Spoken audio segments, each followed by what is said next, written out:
The Fishing Paper Show is proudly brought to you by United Fisheries, bringing fresh fish to your plate.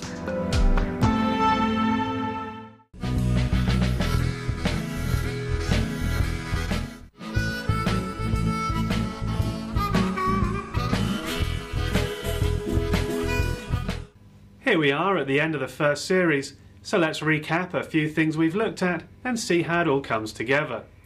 First, when using a dual frequency sounder, remember to keep it on high as much as possible. The general rule of thumb is don't put it on to low until you can't see the bottom on high. This will give you better bottom discrimination and better target discrimination due to your narrower beam. If you do a lot of bottom fishing in deeper water, I would recommend going to the high power 1 kilowatt transducer to narrow your beam down even more. You'll be amazed at the difference it makes. Turn off everything that automatically adjusts your picture, such as fish symbols and automatic gain. It will take a bit of getting used to, but you'll find you get far better results. Remember, the easiest way to adjust gain is turn it up till it's too much, then nudge it back slightly to leave a few specks in the background. Also, adjust your range manually and utilize your zoom functions to give you as many pixels per meter as you can. Otherwise, you could miss the fish of a lifetime. A big red ball is not necessarily what you're interested in, as it is likely to be a big ball of bait fish. Instead, look around for the predatory fish feeding on the bait fish, causing them to compact. However, if you ever go out and see your screen looking like this, then you're in for an awesome day. This is Snapper, 15 meters deep. Finally, I hope you've learnt a lot from this series. If you have any questions at all, please feel free to contact me directly or pop into your local electronics dealer. E&L have distributors in most towns, and all of them will be happy to answer any questions you may have. Until the next series, have a great summer. Your new sounder skills should help you find a load more fish. Catching them is still up to you. Well, they say that you're never too old to learn, and the other night I had the opportunity of learning from the master. So let's go hunting with Lester.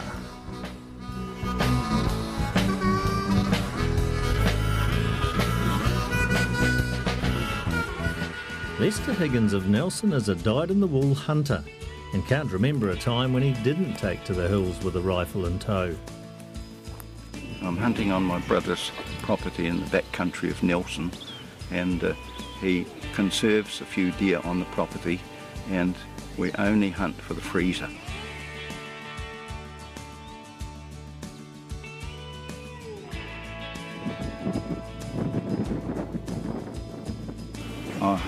And I just get so much enjoyment out of observing the animals, and they're just not in the wild. They're completely wild and wary, and you make a false move and they'll hide, run, escape. Not like looking at one in a paddock, and it takes skill to stalk one. If you get it wrong, you don't get the animal. As evening stalked the little green valley, Lester switched to full alert as we hugged the fringe of the forest.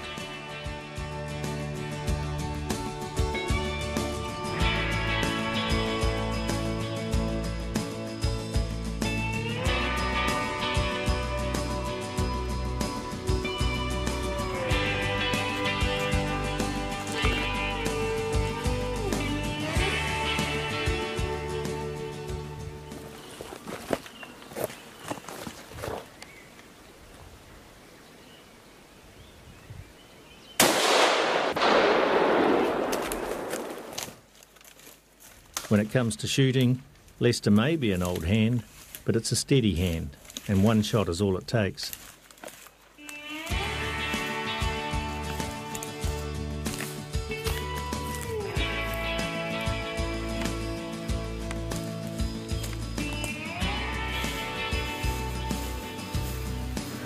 Nice one.